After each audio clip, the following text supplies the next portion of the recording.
অহংকারী মানুষ কিভাবে ধ্বংস হয় সেটা আমরা এই ওয়াজের মাধ্যমে জানবো। তো চলো ভিডিওটা দেখা যাক। অনেকদিন পর আমরা একটা মিজানুর রহমান আজারির একটা সুন্দর ওয়াজ কিন্তু আমরা শুনবো। হ্যাঁ চলো। আমরা নিজের চোখে নিজের বড় মনে করি, এরকম ডাকাইত আছে না নাই? নিজেরাই নিজে মনে করে কত বড় সাহেব, লাট সাহেব। মান তাওয়াদাআ তারাফা, এটা হচ্ছে সুন্নাতুল্লাহি ফিল আরদ। মান তাওয়াদাআ তারাফা, যে নিচে নেমে থাকতে চায় আল্লাহ ওরে টেনে উপরে উঠায়, আর যে খালি উঠতে চায়, হিংসা করে অহংকার করে উপরে ঠেলতে চায়, ওরে নিচে নামায় দেয় কে? সাইয়েদনা আদমকে আল্লাহ বললেন, আদম সাল্লিম আলা উলাইকান নাফার লাম্মা খালাকাল্লাহু আদামা ওয়া কানা তুলহু 60 যিরাআন। নিচে নেমে গেলে যে উপরে ওঠে, আর উপরে উঠতে চাইলে যে নিচে নামে, উদাহরণ দেখেন। আদম আলাইহিস সালামকে তৈরির পর আল্লাহ বললেন, আদম সাল্লিম আলা উলাইকান নাফার, এই ফেরেশতাদের সালাম দাও। কি দাও? সালাম দাও। কোনো প্রশ্ন নাই, আল্লাহ সালাম দিব কেন? ফেরেশতারা আমারে দিব না কেন? আমি আগে দিব কেন? কথা আছে কোনো? যেই সালাম দিলেন, সালাম দেওয়ার সাথে সাথে ওনার মর্যাদা বাড়িয়ে দিল কে? এত মর্যাদা বাড়ালেন যে নূরের ফেরেশতারা মাটির আদমকে সেজদা দিতে বাধ্য হয়েছে। চিৎকার করে বলেন ঠিক কিনা? তুমি মাটির আদমকে প্রথম সৃষ্টি করিয়া ঘোষণা করিয়া দিলে শ্রেষ্ঠ বলিয়া, তাই তো নূরের ফেরেশতা করে আদমকে সেজদা। সবার চেয়ে সম্মান দিলে মাটির আদমকে। আল্লাহু আল্লাহু পড়েন, আল্লাহু আল্লাহু তুমি জাল্লে জালালুহু, শেষ করা তো যায় না গে তোমার গুণগান। আল্লাহু আল্লাহু, সুবহানাল্লাহ পড়েন। কি সম্মান আল্লাহ বাড়াই দিলেন। আল্লাহ বললেন, আদম আজকে থেকে তুমি আশরাফুল মাখলুকা, তুমি খলিফাতুল্লাহ ফিল আরদ, তুমি পৃথিবীতে আমার খলিফা, ভাইস জেরেন্ট অফ আল্লাহ। আল্লাহর খলিফা, আল্লাহর আহকামগুলো পালনের জন্য ভাইস জেরেন্ট। চুরি করলে হাত কেটে দাও, কার আইন? এই কাজ আদম তুমি দুনিয়াতে যেয়ে করবা। জিনা করলে ডেথ পেনাল্টি, হেড অফ, শিরোচ্ছেদ করে দাও, কার আইন? খলিফা হিসেবে মানুষ এসে করবে। মানুষকে আল্লাহ আশরাফুল মাখলুকাত বানিয়ে দিলেন, নিচু হয়েছে বড় বানিয়ে দিলেন। আর শয়তানের অবস্থা কি? শয়তানকে আল্লাহ বললেন সেজদা দে আদমকে।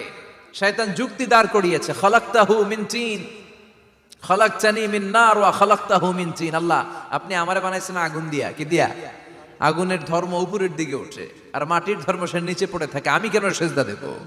শয়তানকে চিরকালের জন্য ইবলিস মালউন, অভিশপ্ত আর জাহান্নামী হিসেবে ঘোষণা দিয়ে দিল কে? এজন্য আপনি ছোট থাকতে চাইবেন, আপনারে বড় বানাবে কে? আর আপনি নিজে যদি বলেন আমি বড়, থাপ্পড় মেরে আপনারে নিচে নামাই দিবে কে?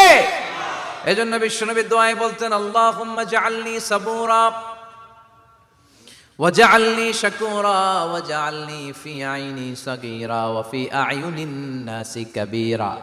ও আল্লাহ, আপনি আমারে ধৈর্যশীল বানান, আপনি আমারে শুকরগুজার বান্দা বানান, আমার চোখে আমারে আপনি ছোট বানান, মানুষের চোখে আপনি আমারে বড় বানান। সুবহানাল্লাহ পড়েন। এজন্য সবসময় শুকরগুজার থাকার চেষ্টা করতে হবে। রাজি আছেন তো? যে কোনো মুহূর্তে, যে কোনো পরিস্থিতিতে আমরা শুকরিয়া করব কার? চিল্লায় বলেন কার? আমরা যেন বেশি বেশি আল্লাহ তাআলার শুকরিয়া আদায় করতে পারি। আল্লাহ তুমি তৌফিক দাও। সবাই পড়ি আমিন। উত্তর চান্দোলা হিলফুল ফুজুল ইসলামী সংগঠনের উদ্যোগে আজকের এই তাফসীরুল কোরআনের প্রোগ্রাম। হিলফুল ফুজুল নামটা আমার বড্ড প্রিয়। বিশ্বনবী যখন 15 কিংবা 20 বয়স, কোনো বর্ণনায় এসেছে 15, কোনো বর্ণনায় 20, তখন তিনি একটা ছাত্র সংগঠন করেছিলেন, ইয়াং স্টারদের একটা অর্গানাইজেশন করেছিলেন। ওটার নাম তিনি দিয়েছিলেন হালাফুল ফুদুল। হালাফুল ফুদুল, ওইটারই আমরা বাংলায় কি বলি? হিলফুল ফুজুল। হালাফ মানে শপথ, oath, we take an oath in the name of Allah. আল্লাহর নামে শপথ নেয়ারে বলে হালাফ। আর ফাদিলা, ফাদলুন, এগুলোর প্লুরাল হচ্ছে ফুদুল। ফুদুল মানে ভালো কাজ।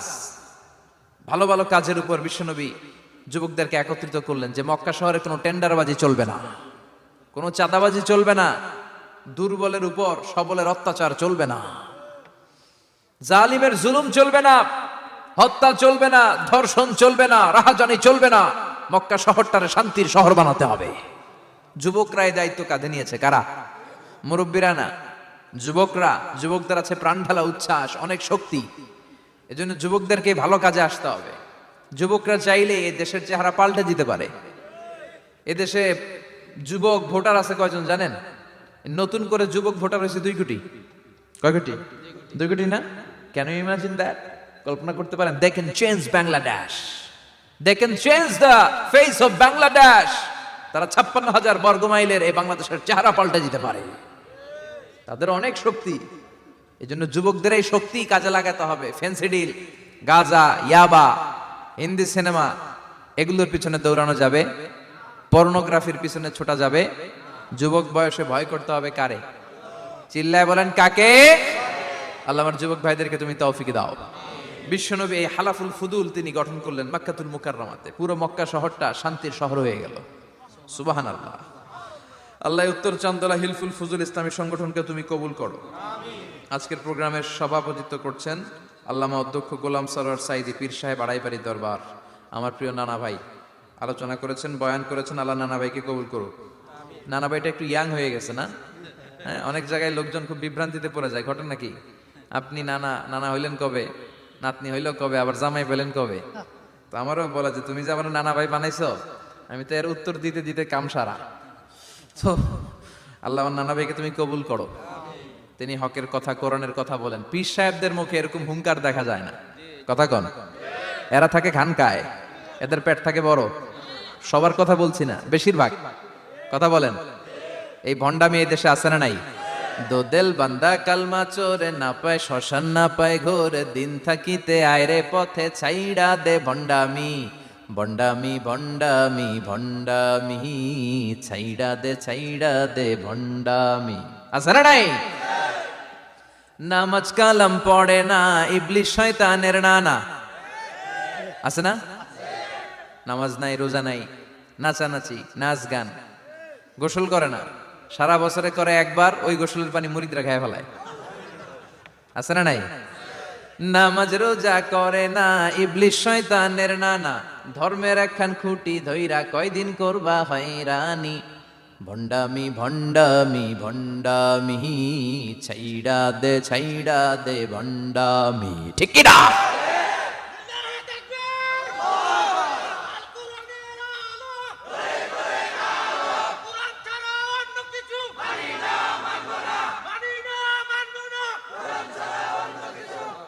তো এই ভণ্ড পীর ও পীর, আমার নানা ভাইও পীর। কথা কন। পীরে পীরে পার্থক্য আছে না নাই? পীরে পীরে পার্থক্য আছে। এজন্য পীর চিন্তা হবে। এদেশে এই পাক ভারতে ইসলাম প্রচারে ওলিয়া উলিয়াদের, পীর মাশায়েখদের অবদানের কোনো শেষ নাই। কিন্তু চিন্তা হবে, কষ্টি পাথর দিয়ে যাচাই করে নিতে হবে। কারণ এই পীরের আদলে অনেক ভণ্ড এই বাংলার জমিন আছে না নাই? এই ভণ্ডদের সাথে আমাদের কোনো সম্পর্ক নাই।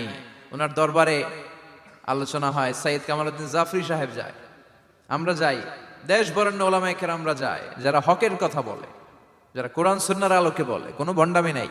যাবেন, প্রতি বছর যাবেন। এরপর ওই যে কেরাত সম্মেলন হবে না এবার 17ই ফেব্রুয়ারি, আমার প্রোগ্রাম যশোর। আমাকে অনেক বলেছিল থাকতে পারলে আমিও কোরআন নিয়ে কিছু কথা বলে আসতে পারতাম, শুনে আসতে পারতাম কারীদের তেলাওয়াত। যাবেন আপনারা, দাওয়াত করে দিলাম। আল্লাহ আজকের সভাপতিকে তুমি কবুল করো। তারপরে আজকে কথা বলেছে মাওলানা রফিকুল ইসলাম ভুইয়া সাহেব, আমাদের সভাপতি সিরাতুন নবী ফাউন্ডেশনের চান্দোলার। না, রফিক ভাইরে চিনে না এমন কেউ নাই, এই জন্য আর কিছু বলতেছি না তার নামে। আল্লাহ রফিক ভাইরে তুমি কবুল করো। গোলাম কবির চৌধুরী আল আজহারি আসতে পারে নাই, আমার বন্ধু মানুষ, একসাথে পড়াশোনা করেছি। এরপর আমার এক মিতা মিজানুর রহমান আতিকি আমার আগে আলোচনা করেছে, আল্লাহ তাকেও তুমি কবুল করো। সালাত নিয়ে কথা বলতেছিলেন। সালাত আউয়ালু মা ইউহাসাবু বিহিল আবদু ইয়াউমাল কিয়ামাতি আস-সালাহ। কিয়ামতের দিন সর্বপ্রথম হিসেব নেওয়া হবে নামাজের, সালাতের। সালাত চিনেন তো? কুরবানির গোশত খাওয়ার মাঝখানে যেটা খায় ওটা। হ্যাঁ, এটারে বাংলায় আমরা নামাজ বলি। কি বলি? নামাজ। বিশ্বনবী ইন্তেকাল করবেন, রুহু বের হয়ে যাচ্ছে, 2-3টা শব্দ বললেন, এর মধ্যে একটা ছিল সালাত। সালাত, উম্মতেরা নামাজ, নামাজ, নামাজ ছেড়ে দিও না। ওমা মালাকাত আইমানুহুম। মানুষ ইন্তেকালের আগে শ্বাস বের হয়ে যাচ্ছে, রুহু চলে যাচ্ছে, ওই মুহূর্তে কি জরুরি কথা বলে নাকি ফালতু কথা বলে? সবচেয়ে জরুরি কথাটাই তখন সে বলে যায়, ঠিক কিনা? কথা বলেন। বিষ্ণু বলেছিলেন নামাজ। তাহলে এই সালাতের গুরুত্ব আছে না নাই? সর্বপ্রথম এই সালাতের ব্যাপারে in the day of judgement আমাদেরকে প্রশ্ন করবে কে? সালাতে কায়েম করো, সালাতে কায়েম করো, হবে সম্মানী তুমি, হবে জান্নাতি তুমি। হবে সম্মানী তুমি, হবে জান্নাতি তুমি, দিবে কাল হাসরে শীতল ছায়া আরশে আজিম। রব্বিয়াল আলা রব্বিয়াল আযীম রব্বিয়াল আলা রব্বিয়াল আযীম। সুবহানাল্লাহ পড়ে। এজন্য নামাজ নামাজ এই নামাজ যাতে মিস হয়ে না যায়। সব মিস হতে পারে, নামাজ মিস হতে পারে না। আল্লাহ তুমি বুঝার তৌফিক দান করো। আজকে সকালে মহিলা সমাবেশে কথা বলেছে হাফেজ কারি আশরাফ আলী, কথা বলেছে কারি আব্দুল কাইয়ুম মিয়াজি।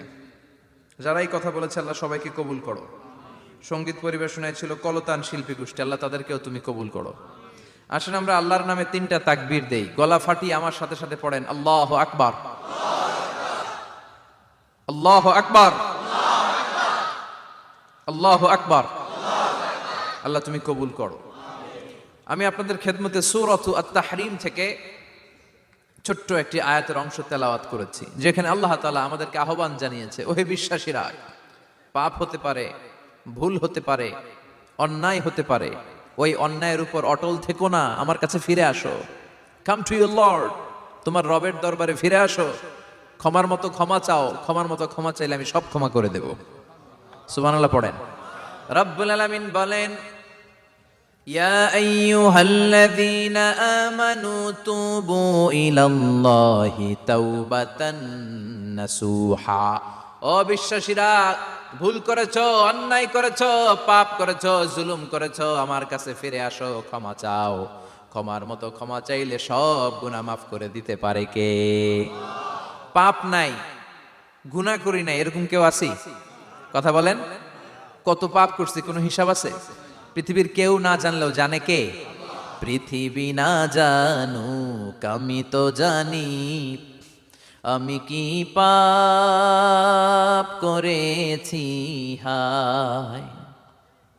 আমার পাপের করলে বিচার, বাঁচার আমার নাই উপায়।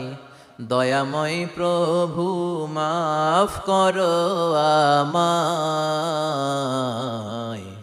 মাফ করো আমায়। পড়েন আমিন। আমাদের পাপগুলো ক্ষমা করে কে? চিল্লায় বলেন কে? আল্লাহ ডেকে বলে, গোলাম আমি হলাম গাফিরুয যামব কাবিলুত তাওব। আমার কাজ হলো ক্ষমা করা, আমার কাজ হলো তওবা কবুল করা। শয়তানের কাজ হলো ওয়াসওয়াসা দেওয়া, আমাদেরকে ভুল পথে নিয়ে যাওয়া। আর আমাদের কাজ হলো ভুল করে ফেলা, আল্লাহর কাজ হলো ভুলগুলো মাফ করে দেয়া। আল্লাহ ডেকে বলে, গোলাম তোরা যদি ভুল না করতি, তোরা যদি পাপ না করতি, তোরা যদি অন্যায় না করতি, তোদেরকে ধ্বংস করে দিয়ে এমন একটা জাতি আমি এই দুনিয়ার বুকে তৈরি করতাম, যারা সকালবেলা ভুল করে দুপুরে মাফ চাইতো, দুপুরে ভুল করে রাত্রে মাফ চাইতো, আজকে ভুল করে আগামীকাল মাফ চাইতো। আর আমি আল্লাহ গুনাহগুলো তাদের সব ক্ষমা করে দিতাম। ক্ষমা করে দিতে আল্লাহর বড্ড ভালো লাগে। বান্দা আল্লাহর কাছে বারবার চাক, চোখের পানি ছাড়ুক, এটা আল্লাহ পছন্দ করে। চোখের পানির যে কত পাওয়ার আপনি কল্পনাই করতে পারবেন না। অনুশোচনার চোখের পানি, চোখ বেয়ে নাকের ডগা পেয়ে জমিনে পড়ার আগেই আল্লাহ এই বান্দারে মাফ করে দেয়। বিশ্বনবী ডেকে বলে, ও আমার উম্মতেরা শোনো, আল্লাহর কাছে দুনিয়ার মানুষদের 2 ফোঁটা পানি সবচেয়ে প্রিয়। এক হলো জিহাদের ময়দানে রক্তের ফোঁটা, 2 হলো অনুতপ্ত বান্দার চোখের পানির ফোঁটা। কত ভুল আপনি করেছেন, কত অন্যায় আপনি করেছেন, কত পাপ আপনার হয়েছে, কত মিথ্যা আপনি বলেছেন, কয় ওয়াক্ত নামাজ ছেড়েছেন, কয় লাখ টাকা ঘুষ খেয়েছেন, কত যৌতুক আপনি খেয়েছেন, কত মিথ্যা আপনি বলেছেন। আপনার পাপ যত বড় হোক, যত বিশাল হোক, যত বেশি হোক, আল্লাহর দয়ার পরিসীমা তার চাইতেও বড়। আপনার পাপ, আপনার অন্যায়, আপনার জুলুমগুলো যদি হয় খালের পানির সমান, বিলের পানির সমান, আল্লাহর দয়া সাগরের পানির সমান। আপনার পাপ যদি হয় সাগরের পানির সমান, আল্লাহর দয়া মহাসাগরের পানির সমান। আপনার পাপ আর অন্যায় যদি হয় পাহাড়ের সমান, আল্লাহর দয়া আকাশের সমান। আপনার পাপ যদি হয় আকাশের সমান, আল্লাহর দয়া আরশের সমান। এজন্য আল্লাহ বললেন, ইয়া আইয়ুহাল্লাযীনা আমানু তুবু ইলাল্লাহি তাওবাতান নাসুহা। ও আমার গোলাম, তুই তোর নিজেরে যত বেশি ভালোবাসিস, তার চেয়েও আমি তোরে বেশি ভালোবাসি। তোর বাবা মা তোরে যত বেশি ভালোবাসে, তার চেয়েও আমাদেরকে বেশি ভালোবাসে কে? আল্লাহ বললেন ভালোবাসারে তৈরি করার পরে আমি 100 টুকরা করলাম। চিল্লায় বলেন কয় টুকরা? 99 টুকরা ভালোবাসা আমি আল্লাহ নিজের মধ্যে রেখে দিলাম, 1 টুকরা ভালোবাসা গোটা বিশ্বের সবার মধ্যে আমি ভাগ করে দিলাম। 1 টুকরা ভালোবাসা পেয়ে আমাদের অবস্থা দেখছেন? আল্লাহ যদি 1 টুকরা না দিয়ে আমাকে 30 টুকরা দিত, কথা কন, 1 টুকরা না দিয়ে 80 টুকরা দিলে কি হইতো? কথা কয় না। 14 ফেব্রুয়ারি কবে? আজকে কত ফেব্রুয়ারি? আর কয়দিন? কথা কন। বিশ্ব ভালোবাসা, বিশ্ব এখানে আমরা সুন্দর একটা ওয়াজ শুনলাম মিজানুর রহমান আজহারীর, অনেকদিন পর শুনলাম। অ্যান্ড ক্ষমা কত বড় জিনিস সেই জিনিসটা এখানে তিনি বললেন, এবং তিনি অনেকগুলো জিনিস বললেন যে আপনি যদি মানে শ্রেষ্ঠ হতে চান তাহলে কিন্তু শ্রেষ্ঠ হতে পারবেন না, সৃষ্টিকর্তা আমাদেরকে শ্রেষ্ঠ হতে দেবে না। কিন্তু যদি আপনি ছোট হয়ে থাকতে চান, যদি আপনি মানে মেনলি আপনার যদি অহংকার বিনা থাকেন, তাহলে কিন্তু আপনি জীবনে অনেক উন্নতি করতে পারবেন, অনেক বড় কিন্তু হতে পারবেন। আর অহংকার কিন্তু বেশি রাখা চলবে না। আমার দারুণ লাগলো এখানে যে কথাগুলো বলছেন, পুরো সত্যি। আমরা যে পাপ করি সেটা ঈশ্বর, তিনি যদি ঈশ্বরের কাছে ক্ষমা চাই তাহলে তিনি সেটা ক্ষমা করে দেন। ঈশ্বর সব থেকে বেশি দয়াবান। তিনি যদি ঈশ্বরের কাছে আমরা একটু কেঁদে কেঁদে বলি, তিনি সেই কান্নার জল মানে চোখের জল মারতে পড়ার আগেই তিনি ক্ষমা করে দেন। তিনি হচ্ছে কতটা দয়াবান। আর আমাদের কোনো বিষয়েই অহংকার করা উচিত নয়। সবসময় ভাবতে হবে যে ঈশ্বর আমাদেরকে ক্ষমতা দিয়েছেন বলেই আমরা করতে পারছি। আমরা কখনোই ঈশ্বরের সমান হতে পারবো না, যতই আমরা কাজ করি না কেন। তার জন্য যতই কাজ করুন কখনোই অহংকার করা চলবে না। নিজেকে ভাবতে হবে যে আমি অতি সাধারণ, তাহলেই আপনি জীবনের সমস্ত কিছুই পাবেন। আর যদি আপনি ভাবেন যে আপনি এই শ্রেষ্ঠ আর সবাই তুচ্ছ ক্ষমতার অধিকারী, তাহলে আপনি কিন্তু কোনো দিনই শ্রেষ্ঠ হতে পারবেন না। আমার কথাগুলো শুনে ভালো লাগলো। আপনাদের কেমন লাগলো সেটা অবশ্যই কমেন্ট করে জানাবেন। আর একটা জিনিস সেটা হচ্ছে যে সাধারণ হওয়াটাই সবচেয়ে বেশি অসাধারণ। এটা হচ্ছে সবচেয়ে বড় কথা, কারণ যে যত বেশি সাধারণ সে তত বেশি অসাধারণ। এটা হচ্ছে মেন কথা, কারণ এখনকার দিনে অসাধারণ হওয়ার সবাই চেষ্টা করছে যে আমাকে যাতে একটু অসাধারণ হই, আমি অসাধারণ হওয়ার করি। অ্যান্ড সেই অসাধারণ হওয়ার পেছনে নিজের যে নিজস্বত্বা সেটা কিন্তু সে হারিয়ে ফেলছে, নিজের যে মনুষ্যত্ব সেটা কিন্তু তারা হারিয়ে ফেলছে। তাই আমরা যত সাধারণ হতে পারবো, সিম্পল হতে পারবো, সেটাই তত বেশি অসাধারণ। একদম তাই। তো এই ছিল আজকের video. Thank you so much video দেখার জন্য। আমরা সব ভিডিও একসাথে নিয়ে আসতে পারি না, আমরা আমাদের কাজের ফাঁকে যতটুকু টাইম পাই আমরা ভিডিও দেখি। অ্যান্ড যারা রাগ করছেন তারা জন্য বলবো আমরা সরি। আমরা কিন্তু মানে সঙ্গে সঙ্গে না দিলেও যেগুলো আপনারা কমেন্ট করছেন সেগুলো অবশ্যই আমরা দেবে, কিছুদিন পরে হলেও সেগুলো দেব একদম। আর যারা যারা আমাদের কাজ ভালো লাগছে, তারা আমাদের কাজ সাপোর্ট করতে চান, তারা আমাদের জয়েন বাটন আছে, ওখানে জয়েন বাটন ক্লিক করে আমাদের কাজকে সাপোর্ট করতে পারেন। চেষ্টা করব কিছু কিছু ভিডিওস মাসে নিয়ে আসার জন্য, যেগুলো শুধুমাত্র মেম্বার্সদের জন্যও থাকবে।